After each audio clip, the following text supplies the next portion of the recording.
Today is Pesach Sheni, the second Pesach, and it's specially related to Rambam. Why is Pesach Sheni related to the Rambam? Because the Rambam was born on Erev Pesach, 1 month ago. According to Halacha, when does a baby become viable? 30 days after it's born. After 30 days, now you know it's gonna live. So the Rambam was born on Erev Pesach, so Pesach Sheni, the Rebbe says, is the day that the Rambam is considered to be permanent. So to learn Rambam on this day is a big zechut. Hilchos Maaser Perek Shishi, the laws of the Maaser separation, chapter 6. We are going to be discussing today tevel. Tevel is the term for untithed produce. In other words, until now, the first 5 chapters, the Rambam defined the obligation of the gifts. Last set of laws was about Truma, the 2% to the Kohen, and then we talked about the 10% to the Levi. But what if you don't yet take the gifts properly? What if you don't yet give the Truma and the Maaser? So then the grain is called tevel, or the fruit is called tevel. Tevel means untithed produce. It comes from 2 words in Hebrew, tov lo, no good. It's not yet good for eating. But once you take the gifts, then you can eat them. Now, tevel is forbidden to be eaten. As long as the gifts were not taken from the produce, there's a commandment against eating the grain. And as we're going to see today, there's also a commandment against using the grain in any way. Selling it especially is going to be a big topic today. So basically we're going to be treating tevel. What's the laws that relate to tevel, to untithed produce? It says that Rambam halacha aleph, first of all, machlikin b'te'enim va'anavim shel tevel. If you have a cake that's made out of tevel figs, they used to make these, this is very common, a fig cake, press them together, but you didn't yet take the Maaser. So now, the Kesef Mishnah explains that there was a custom, this cake looks really nice and smooth, but when you put a bunch of figs together, it's not always so nice and smooth. So part of the process of making the cake was that you had to, with your hand, you had to smooth it down, rub down the edges of the figs to make them kind of nicely formed for the cake. Same thing with grapes. Less common, but also they used to do also with grapes. Press a bunch of grapes together, or raisins, and make a cake, a raisin cake or a grape cake. So the Rambam is saying, if the tithes weren't yet taken from the grapes or the figs, you can still do the rubbing down process, ve'ein bazeh mishum hefset. It's not really causing a significant loss, even though it does cause it to spoil a little bit earlier, but it's not causing a significant loss, and just go and take the tithes afterwards and you're good. V'chol she'aser lezarim, la'achle b'truma, anything of truma, which cannot be eaten by non-Kohanim, because only a Kohen can eat the truma. And the Rambam said in the laws of truma that it's not just the grain or the fruit, even the leaves, even the seeds, they cannot be eaten. So whatever part of truma cannot be eaten by a non-Kohen, like seeds and the like, same thing, it's forbidden for a regular Jew to eat those parts of the produce if it wasn't yet tithed. Or from Maaser, the 10%, which the Levi didn't yet take the 10% for the Kohen. Or from the second tithe, or any holy thing which wasn't redeemed. It's going to be more explained in the next set of laws, that after you give 10% to the Levi, you take another 10% for yourself, bring it to Yerushalayim, it's treated as holy. So holy that you cannot eat it outside of Yerushalayim unless you redeem it, transfer the holiness to money. So as long as you didn't redeem it, you can't eat any part of it, even the seeds. Whatever is permitted for a non-Kohen to eat from Truma, the Rambam gave a list in the laws of Truma of things that are so useless for the food that even the Kohanim don't consider them to be part of the Truma, and anybody can eat it. The same thing is with tevel, untithed produce, or Maaser, the 10%, which the Levi didn't take the Kohen's 10% from, or second tithe, or consecrated foods, which were not redeemed, any non-Kohen, or any person, in fact, can eat them. It's not considered to be an edible part of the grain. Halacha beis, ein madlikin betevel tamei afilu bechoil. If you have tevel, untithed produce, which became impure, so it's got 2 bad things going for it. First of all, it's ritually impure. Second of all, it wasn't yet tithed. So for example, when it came to Truma, the Rambam said that even though a Kohen cannot eat Truma that's impure, he can light it. He can use it for fuel for his lamp. But when it comes to Tevel, says the Rambam, we don't light lamps. with tevel that's impure, afilu b'chayil, even during the week, ve'in tzarich leimar b'Shabbos, needless to say, on Shabbos. How do we know this? Shenemar, because it says, es mishmeres trumoi soy. This is the verse, Hashem's talking to Aaron and all the Kohanim. He says, I'm giving you the custodianship. You have to guard my trumas, in the plural. 2 types of truma. So from here we learn that we compare pure to impure. Ma truma tehira. Ein lechava ela mishas haramasa. Just like pure truma, which the Kohen is supposed to eat. He can only eat it once it's been separated and given to him. Af truma tmeya, also the impure truma, which he usually uses for fuel. Ein lechale hanesba ela mishas haramasa ve'elach. You can only enjoy it once it's been separated. But if the produce is still tevel, it hasn't been separated, even if it becomes impure, the Kohen cannot use it. Halacha gimel ein mechapin betevel. If you have tevel seeds that have not been tithed, you can't cover them with earth. That's like replanting them. And for sure, ve'ein zayrenes hatevel. For sure, we don't actually replant seeds of tevel. Va'afilu peiros shalei nigmara malachtan. Even if it's produce whose processing work, hasn't yet been completed, so the obligation to tithe them wasn't even established. Asr lizreya mehan ad she'ya'aser. You still cannot replant them till you take the Maaser from this round. When are we talking about? Actual grain, actual legumes. But if you're not fully replanting, you're just transplanting, like this picture. You're picking up a plant from the ground, and you're just moving it from place to place in your field. That is permitted. That's not like planting tevel, planting untithed produce. Because you never gathered them in. You never officially picked them. You're just moving them. Same thing if somebody does this. They uproot turnips or radishes, right? These are vegetables that grow in the ground. And you just pick them out. So if you pick them out, if you uproot turnip or radish, and you transplant them to somewhere else, if you didn't just move them for storage, you move them because you want them to continue growing, so then it's allowed because you didn't officially pick them. If you pick them and you're putting them back in the ground for preservation purposes, that's a problem. That's like replanting tevel. But you just want to keep it growing, it's okay. If you replanted them so they could harden and you can take their seeds, also that's forbidden. That's like replanting wheat or barley of tevel of untithed produce. Says the Rambam halacha dalet. Litra Maaser tovel. You have a litra. Call it a pound, okay? It's a weight measurement. You have a pound of Maaser, that's tevel. That means it's from your produce. You took 10% to give it to the Levi, but the Levi hasn't yet taken the 10% for the Kohen. So it's called Maaser tovel. It's Maaser, it's 10% given to the Levi, but it's still untithed relative to the Kohen. Shezra. The Levi goes, he takes this Maaser and he plants it. Plants it in the ground before taking the required Trumas Maaser. V'hishbicha, and it grows like produce grows. V'harehi eser litrin. And now, you started with 1 pound, now you have 10. Chayeves b'Maaser, says the Rambam, you have to do 2 things. First of all, what grew is considered to be regular grain, and it has to be tithed from new. It requires its own Maaser. But you also have to fix the original pound that you didn't take 10%. But oisa litra, the original pound, Maaser aleha mimakom acher lefi cheshbon.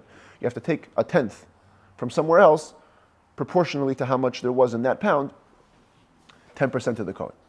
Litra bitzalim, shatiknam uzram. If you have a pound of onions, shatikna means you fixed them. In other words, you separated all the proper gifts.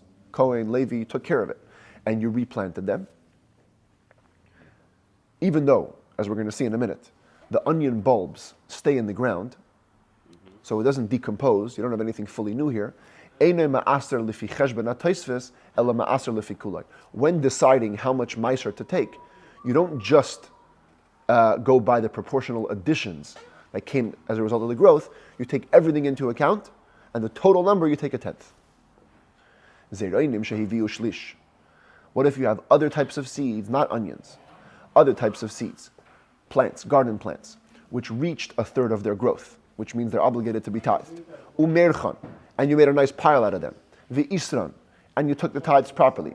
and then you replanted them, and they now grew more quantity. And they're like onions in the fact that the seed doesn't fully decompose. We're now in a doubt. We have a doubt about these seeds. Since there's more quantity now that's grown, maybe the rabbis will say, you have to take Maaser, take a tenth. Or maybe they're not obligated to be tithed because the seed never decomposed, and that seed, which is still in the ground, was already tithed. So maybe all the future growth should be free. So therefore we're in doubt. Now we just said in the last halacha that when it comes to onions, you have to take Maaser. What's the difference? Ve'ein elu daimin liptzalim, says the Rambam, these seeds are not like the onions, shehabitzalim ein darkon lihizareya. Because onions typically were not replanted as bulbs. If you replanted onions, you replant the seeds. So since you did an unusual thing, and you replanted the bulbs, so the new quantity for sure needs to be tithed. But the other types of seeds, which regularly are replanted in this way, here we have the doubt. Halacha vav, hazayreya es hatevel. If somebody replants untithed produce, bein davar shezarei kole, bein davar she'ein zarei kole, whether or not it's a type of seed which decomposes, im efshar lelaktoi, koinsin oisei malaktoi. If the produce didn't take root yet, didn't start to grow, you can still go out and gather it.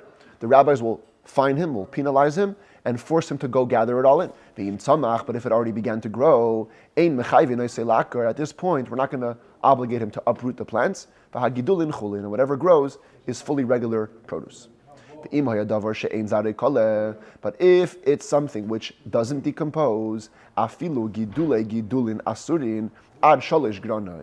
then even the growths of the growths are forbidden 3 times in a row. Only the 4th one is permitted. What would make the growths forbidden in the case where the seed doesn't decompose? Says the Rambam, what makes it problematic is we're talking about tevel. Tevel wasn't tithed at all. That means there's some part of this seed which belongs to a Kohen. The trumas Maaser, and you went and replanted it, and the seed stayed in the ground. It didn't decompose. So whatever grew from it is growing. A part of it is truma. So same thing as if you plant Maaser, the 10%, without giving the 10% to the Kohen. So that means part of your seed belongs to the Kohen. It didn't decompose, it's growing. The new quantity has some of that proportional Trumas Maaser. It says the Rambam, Ein moichrin es hatevel. Not only we don't replant, we don't sell. You can't sell untithed produce, ela l'tzayrech u lechaver, only for great necessity and to a chaver. Chaver means a friend, literally, but in halacha, chaver means a talmid chacham, Torah scholar, a person who's familiar and trusted about tithing grain. The asr l'shloyach es hatevel. Va'afilu chaver lechaver, it's forbidden to send a package of tevel, even if it's from one Torah scholar to the other. Shema yismechu ze al ze v'ye'achel hatevel, because maybe they're going to rely on each other. Each one will think, oh, maybe he did the separation, and someone's going to end up eating tevel. Halacha zayin hamoicher peres lachaveira even nizkar shehin tevel. A person sells some produce to a friend, and then he remembers, oy vey, I didn't tithe the produce. V'ratz acharav l'taknei v'lei mitzoi. He runs after him, tries to find him to fix the produce. He can't find him. Im yodua she'ein kayamin v'shekvar avdu nechlu. If so much time passes that you're sure that the produce was already eaten or lost, ein tzarich la'aser aleim, you don't have to take any more Maaser for it because it's already eaten. You can't fix it after it's eaten. But if you're in doubt, there's a possibility, perhaps, the produce is still extant and he didn't yet eat it. You, as the owner, the original seller, has to take the responsibility, separate Maaser for that produce from other produce, and have it in mind. Halacha ches, what happens if there's a fight between seller and customer? A person sells produce to a friend. The seller says, look, I told you that it's tevel, it's untithed, and you have to take the gifts. The buyer says, no, I only bought it from you on the condition that it was actually tithed, and you have to tithe it. Even though usually we have a rule that a person who's trying to extract money, which means the buyer is the expropriator here, the burden of proof should be on him. Here we don't say that. The rabbis force the seller to tithe the produce. We find him because he sold tevel. The bottom line is, even according to his narrative, he sold untithed produce. That's no good. So he has to fix it. Halacha tes, ein peirin chayv min tevel, mipnei shehu k'meichre. You cannot use tevel to pay a debt. It's like selling it. Halacha yud, misha lakchu beis hamelech es peirosav v'him tvalim. If the king, the government, took away someone's produce while they were untithed, are you responsible to tithe it? Says the Rambam, if the king took it reasonably, you owed them money, you owed the government money, and they're taking your grain as payment, so then you have to take Maaser on your own. But if they took it by force, there's no reason they took it, just because they want to take it. You're not responsible to tithe them on your own. A person buys tevel from two places. So I bought from you and from you grain. You both told me it was tevel. Maaser mizeh zeh. I can take Maaser from one to the other. In other words, I assume they're both untithed, and I can use one to exempt the other. Hamekabel sadeh mi Yisrael. Okay, these are two terms that we're going to be learning now repeatedly. Mekabel and choicher. Mekabel and choicher are two types of sharecroppers. I think commonly they're understood as the mekabel is called the sharecropper, and the choicher is called the tenant farmer. What's the difference? Mekabel, in his contract, it says 15% a season, let's say. You take upon yourself to work the field, and you get a percentage. So whatever the field produces, whatever the field produces, you get whatever percent you made up. If it's a lot of produce, you get more. Less produce, you get less. Choicher, tenant farmer, basically means you pay for the rights to farm the field at a set amount. So you say 200 pounds of grain a season. That's what I'm paying you. So if the field makes a lot of grain, good, you walk home with more. You pay every 200 pounds and you go home. If the field makes less, it's worse for you. You always have to pay that amount of money. That amount of produce, excuse me. So the Rambam first begins with Mekabel. Ha-Mekabel sadeh mi-Yisrael, oymen anochri. A person takes, we're going to call him a sharecropper. He enters into a sharecropping agreement with another Jew or with a Gentile. When you divide the produce and you take your percentage and you give him his percentage, you have to split it up in front of him, in front of the owner. So he can see that he's taking tevel untithed produce. He shouldn't think that the sharecropper took care of his obligations. But if somebody is choicher, he's a tenant farmer. In other words, he takes upon himself a specific amount of produce, and he's entering into this agreement with a Jew. So when you take upon yourself a set amount, you don't have to pay it from the produce. If it's a percentage, then it's from the produce. But if it's a certain amount, I can bring you from the marketplace. So if the choicher is choosing to give the owner payment from the produce of that field, you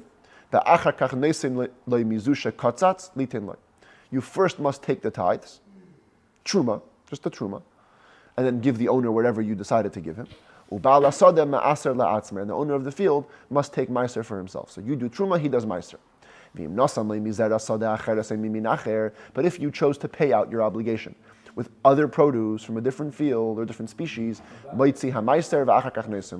so here you want the added benefit of having the ability to pay whatever you want. So you must take truma and Maaser and then pay out your 200 pounds or whatever it is to the owner. Halacha Yud Beis. A person enters into a tenant farming agreement with a Gentile. So you're going to pay the Gentile every season a set amount of grain. Here we force the Jew to take both truma and Maaser before paying out the Gentile. We don't want Gentiles to own real estate in Israel. So the rabbis find him, so he shouldn't lease from Goyim. When you lease from Goyim, you're basically giving them stability, right? Because you're promising them you're going to work it for them. Otherwise, they would sell it off, right? If you wouldn't lease, so the Goy would find the field unplowed, and then he'll need to sell it to a Jew, which is our ultimate goal. Similarly, if a person enters into a sharecropping agreement with a Gentile over his own ancestral field, this used to happen. Jews would own fields. The Goyim would seize the real estate take it away from the Jew, and then they would go to their grandkids, the Jewish grandkids, and say, hey, I have your grandpa's field. Don't you want to work it? Don't you want to help me? And he would do it because he felt a connection to the field. Says the Rambam, konsuhu. If a Jew takes on that job, the rabbis fine him, that he has to first take Maaser and then give the portion to the guy. This would cause the Jew to avoid jumping on the field just because it's his ancestral field, which would cause the field to be unplowed, and maybe the guy will be inspired to sell it to a Jew, and then it'll go back to the Jewish people. But as long as you keep it in the guy's hands, you have that fine of having to take Maaser before. Halacha Yud Gimel. Now that Rambam gives the definition that I told you before, Ezehu choicher ve'ezehu mekabel. What's called a choicher and what's called a mekabel? Choicher is somebody who's tenant farmer. Shechoicher hakarka, he leases the land, bedavar kotzuv min hazera, with a specific amount of the produce. Bekach v'kach se'ah, bein osesa harbe, bein osesa me'at. This amount of pounds, whether or not the field produces a lot, you're going to walk away with 200 pounds. That's my guarantee to you. That's a choicher. Mekabel, a sharecropper, is hu sheyekabel oisa bechelek mima shetase. You take upon yourself to work the field for a percentage of the production. Chetzioi, or shlishoi, or masha yasna b'nein, 50%, 33%, or whatever you stipulate. Soicher, there's a third category, we haven't even talked about it yet. Soicher means a renter. A renter means I'm paying you not with produce, but with money. Hu shesoicher akarka b'mois. He rents the field for a specific payment of money. Halacha Yudalid Shnayim Shekiblu Sadeh Ba'arisus. If two people receive a field as sharecroppers together, so two of us go to work for another guy, we take upon ourselves to work his field for a percentage. Or two people inherited a field together, or partnered up to own a field together. For the sake of convenience, one of them can tell the other guy, I'll take the wheat in this part of the field, you take it in that part of the field. You take the wine in that side, I'll take the wine in this side. And then we each tithe our produce based on what we take. But you can't divide the species. You can't say, you take the wheat, I'll take the barley. You take the wine, I'll take the oil, because now it's like selling untithed produce. You're saying, you take this, I take that, and it's like an exchange, which is like a sale. Halacha Tezvav. Koyen Levi shalakhu peiros mi Yisrael achar shenigmara melachtan. You have produce, they worked it, it's in the threshing house, it's all ready to go. All the processing has been done, it's owned by a regular Jew. Comes a Koyen or a Levi and buys the produce. Okay? Still tevel. The gifts haven't been separated yet.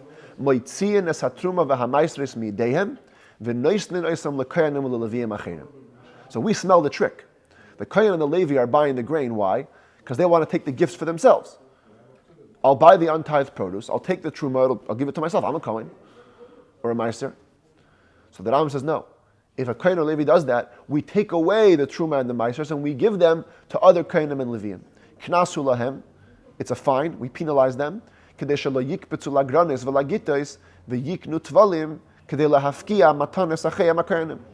want the Kohen and the Levi to be jumping on the granaries or the wine presses and buying untithed produce just to get away the gifts from other Kohenim. No can do. But if they buy the produce before the processing is finished, so it's not even obligated to be tithed, then we're not going to expropriate it from them. It's okay. Halacha Tazayin Kohen and Levi shemachru peiros tlushim liyisrael koydem shetigamru melachta. What if it's the other way around? Not the Kohen and the Levi buying from the Jew, they're selling to the Jew. So they own produce, it hasn't been fully processed yet, and they're selling it off to a Jew. The ein sarich leimari machru b'mechubar, and needless to say, if they sold the oil, it was still attached, it wasn't even picked. Harei truma ya maaser shalahem. So the understanding is that the Kohen and the Levi would only sell you the produce if you would agree to give him back the gifts. So you do. You give the truma or maaser back to them. But if they sold it after the processing work was completed, the truma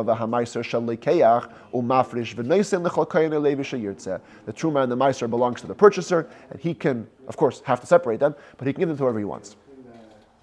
Halacha Yud Zayin Kohen v'Levi shekiblu sadeh mi Yisrael. A Kohen or a Levi go into a sharecropping agreement with a regular Jew. So here we say they can take a portion of whatever it is, all the regular grain, plus the gifts. Truma and Maaser belongs to them. And the Jew will take his proportional portion of the Maaser and Truma and give it to whoever Kohen Levi he wants. But the opposite case, if a Jew goes into a sharecropping agreement with a Kohen or a Levi, the Truma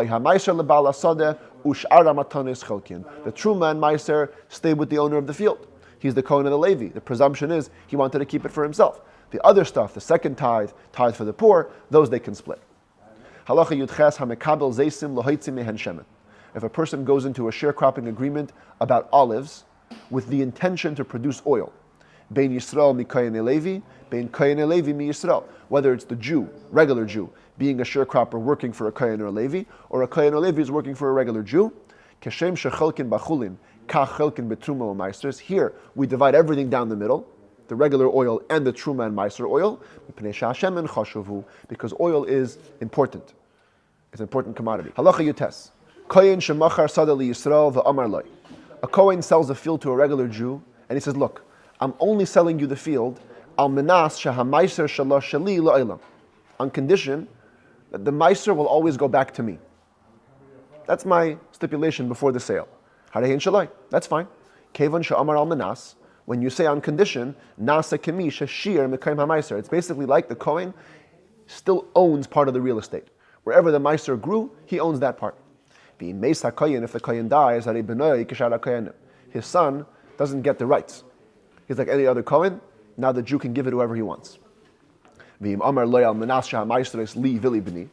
indeed the Kohen says, I'm only giving this to you, the sale, that the Maaser should be mine and my son's even after I die. So if the Kohen dies, the son continues the rights. If the Kohen stipulates, I want the Maaser to be mine, as long as it's by you, if he sells it off to somebody else, even if he buys it back, the Kohen forfeits his rights, because he said only while it's by you. It wasn't by him anymore, so now it's done. A regular Jew enters into a sharecropping agreement with a Kohen or a Levi. And he says, I want the rights to the Maaser. I don't want to give it back to you as the owner. I want to give it to whichever Kohen or Levi I want forever. For 4 or 5 years. Mutar, that's permitted. But if he says it's mine forever, that's forbidden. One Kohen cannot make another Kohen. If you're a regular Jew, you can't become a Kohen. If you're a regular Jew in this case, what are you saying? You're saying, I'm maybe like a Kohen. I want the rights to the Truma. That doesn't work. Same thing if you had a Levi who owed money to a regular Jew. So the Jew says to himself, look, I have an idea. Why should I make the Levi pay me money? Let me go, take other people's Maaser, which is anyways going to the Levi, and I'll take it, and I'll use it to pay off his debt. The Jew is not allowed to go to other people's homes and take their Maaser, which was meant for the Levi, to use to pay up his debt. Because the Levi, who's the debtor, the borrower, cannot turn his creditor into a Levi like him, to collect Maaser from others. Only a Levi can take Maaser, not the creditor. Halacha Chaf Aleph, Yisrael sheyorash tevel memoirach me'avi imay kohen. Okay, there's 5 generations here. Follow the tree. There was a Zaidi, old grandpa, who was a regular Jew, who owned grain, tevel. He had a daughter, this is his daughter, who married a Kohen. Now their son is a Kohen. So grandson is a Kohen. Okay, Kohen gets married, has a daughter. The daughter marries a Yisrael, a regular Jew. So now their son is a regular Jew. So the final guy is a regular Jew. Grandpa number 1 is a Kohen. Great-great-grandpa over here is a Yisrael. Now, somehow everybody died on the same day. So Yisrael sheyarash tevel memoirach me'avi imay kohen. This Yisrael, this final regular Jew, inherits tevel, which was piled up, ready to go, from the father of his mother, the grandfather, who's a Kohen. V'oisei avi imoi yarshay me avi imoi Yisrael. And this grandpa had inherited it from the father of his mother, who was a regular Jew. So the tevel began in the hands of a Jew, regular Jew, ends up in the hands of a regular Jew. Says the Rambam, nevertheless, this guy can separate the Maaser and keep it. Why? Because once it passed through the hands of a Kohen,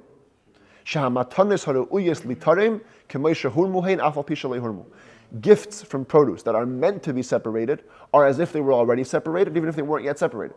So when they came to the hands of the Kohen, it's almost like he took his portion as a Kohen. Now he passes it off to his grandson. The grandson can keep it all. Chav Beis. Hanoisein sadeo bekabala la'ovid kechavim or lemi she'ein neman ala ma'aser. So a person owns a field, a Jew owns a field, and he hands it off to a sharecropper who is a non-Jew or is outright not trusted on Maaser. There's no doubts. We know for a fact he doesn't take the tithes.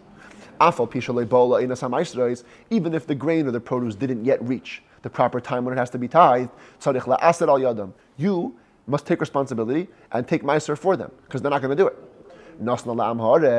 If you gave it to a regular ignorant person where you're in doubt, you're not sure if he's going to do it or not, so if the grain didn't reach the phase of tithing, no need to take Maaser, because you can assume that when it comes into the phase, they'll do their thing. But if it already reached the obligation to be tithed in your possession, and now you handed it off to the doubtful guy, you must take Maaser for them. What do you do exactly? You have to be there, standing by the grain pile, and take the Maaser. You don't have to worry, maybe they ate stuff before. We're not responsible for their decisions. But at least what you could see, the grain that you can control, you must take Maaser from it yourself.